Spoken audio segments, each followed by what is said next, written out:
Alright, folks, I'm going to try to get back on topic here. Do a little recap of sorts for y'all and myself, really. So, yeah, about 5 years ago, started working for my neighbor, helping him out along with my dad, doing the scrapping thing. Everything was going all right, whatever. I believe it was November 2022. The old man passes away from throat cancer, and that was rough on me. But kept going with the scrapping thing and taking care of my dad and whatnot. That following year was the year that I went undiagnosed.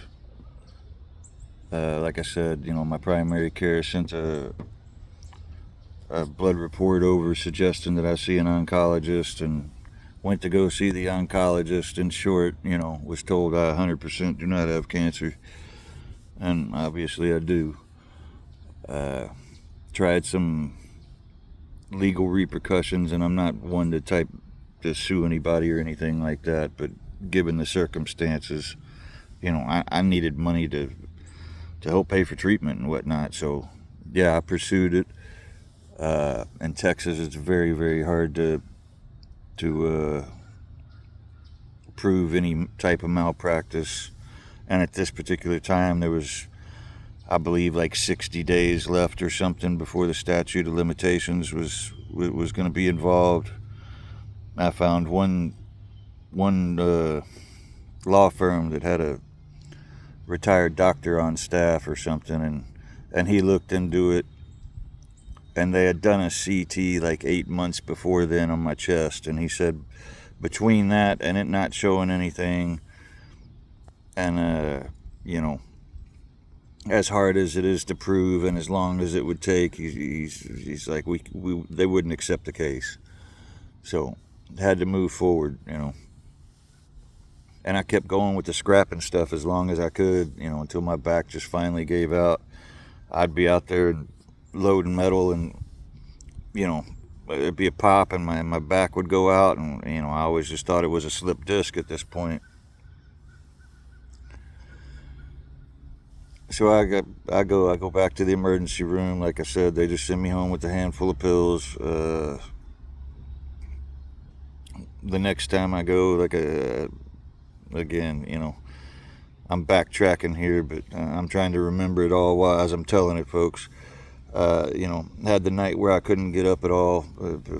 Basically collapsed at the end of my bed. Went to the emergency room. Different hospital.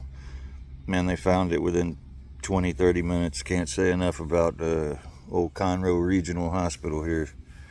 The nurses there, all great. Doctors, all been good. All my care there is excellent. The food's terrible. The food is god awful, but other than that, everything's good. So I go, my doctor comes in, tells me what's happening, all that. I liked him right away, straight shooter.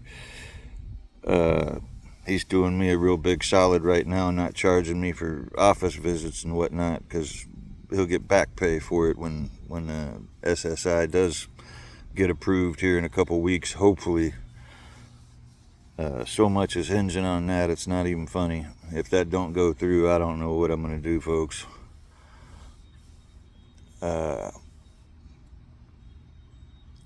So, moving on. I get the Revlimid, get approved for that drug, and go through that. Like I said, that gave me blood clots in my legs and my chest, and had to go through the recovery of that. And I had just gotten to the point where I could walk down to the end of the street, and pretty much just getting back there now. My back and my legs are stronger than they were then, but I can still pretty much just barely make it to the end of the street and back. Hopefully that continues to progress. I need to go on a walk here today. I might take y'all along with me later.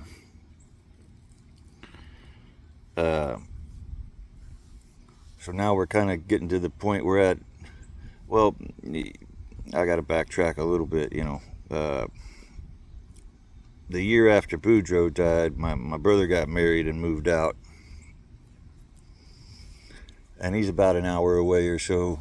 You know, got a got his family he's got to take care of. So, and he's got a new job that's on the opposite side of town too. So, it's not like we're on the way home or something. He's got his new job and his family, and he can make it out here every now and then. But he don't have the time. It's just not enough time in the day, really, or the week. So yeah, the main goal here with this whole GoFundMe and stuff is to try and move onto his property. That way it'll make it easier for everybody. Easier for him to help us. Easier for us to see them on a regular basis, and whatever help getting to and from places and things like that. I mean, we can help them out too. Cooking and stuff like that. Whatever. It'll work out for everybody if we can manage to get to that point, but that's a long ways away at the moment. But that is the ultimate goal of this GoFundMe, cancer treatment, and get my mom and my dad moved over there. My dad, I guess I never really talked about that. Let me bring that up. February of this year, he had a bout of dementia. It all started with he had an emergency trip. He took he thought he had taken a double dose of his pain medication. Ended up at the emergency room, and they had suggested that he have a Narcan thing on stock or whatever at the house here. So it's set up at the pharmacy for months and months, never picked it up. Didn't feel the need for it. After he had his episode, we started locking the pills in the safe and giving them to him one dose at a time, so there was no chance of getting mixed up or anything like that again. Well, he wanted that damn Narcan. He was so worried about it, wanted it. So we go pick it up for him, and no shit, it wasn't a night or two after that. Mom's hollering at me. It's 1 o'clock in the morning, and my dad's coherent, perfectly talking for about 15-20 seconds, and then he just collapsed on the floor like a sack of potatoes. So 911's called. He goes in to the emergency room for that. Comes back out. Has another scenario where he thought he had taken too much medication because he wanted his pills back afterwards. So gave him his medication back. He's back on controlling his own medication, and he had another scenario where he thought he had taken too much, and they'd take him up to the emergency room, and they Narcaned him again. At this point, we take control of the medicine. There ain't no getting it back. You done been Narcaned twice, if not 3 times at this point. And it ended up happening again at the emergency room. So in short, he Narcaned himself once and got Narcaned by the emergency room 3 or 4 times at least within a 3-week period or something like that. And it did something to him, folks. He started calling 911 4 or 5 times a day. There was heroin in the soap. There was heroin inside the damn coffee granules. He'd be there sifting through coffee granules, and we'd have to go buy another pound of coffee, and the coffee pots were contaminated. And I mean, the cops were out here 2 or 3 times a day, folks. He was calling 911.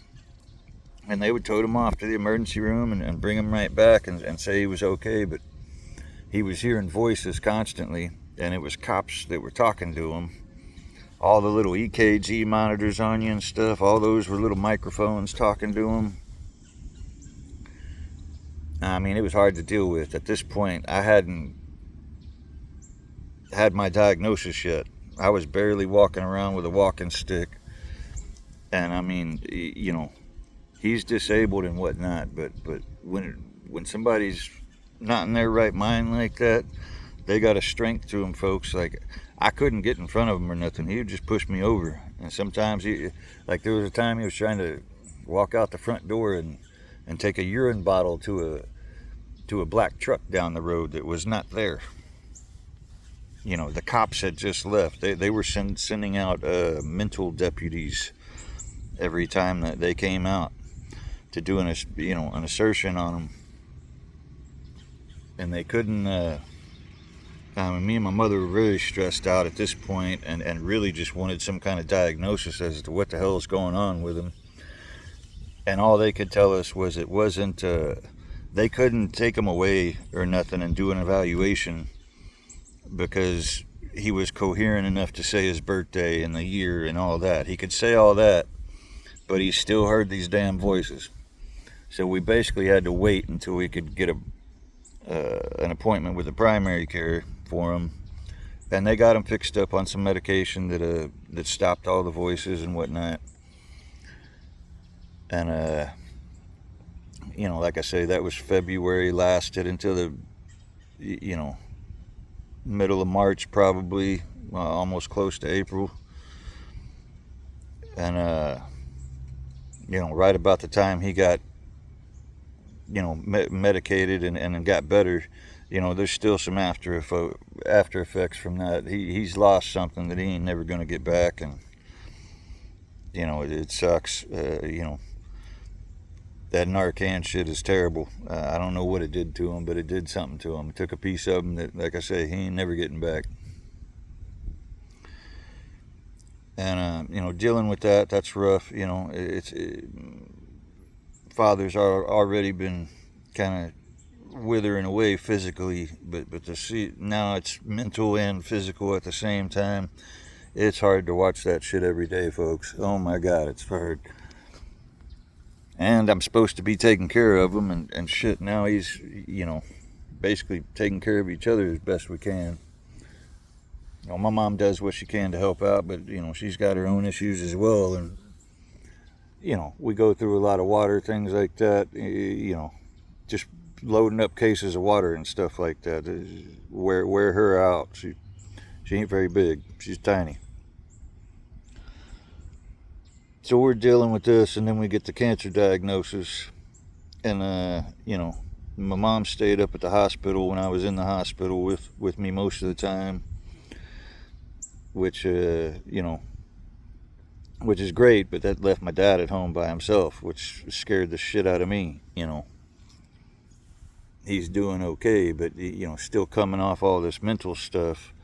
She's having to go back and forth from the hospital, do his medicine, and she wants to be there with me at the same time. I'm kind of getting all over the place. I'm going to have to clear some of these things up, and this video is already getting long, so we're going to stop right here. It's a good stopping point. Don't forget to like and subscribe, folks. Still trying to get up to 50 subscribers. Want to do a live stream.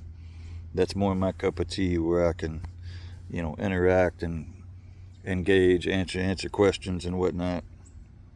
Won't be floating all over the damn place. But we'll see you later, folks. We'll catch you on the next one. We'll pick back up and try to sort some things out.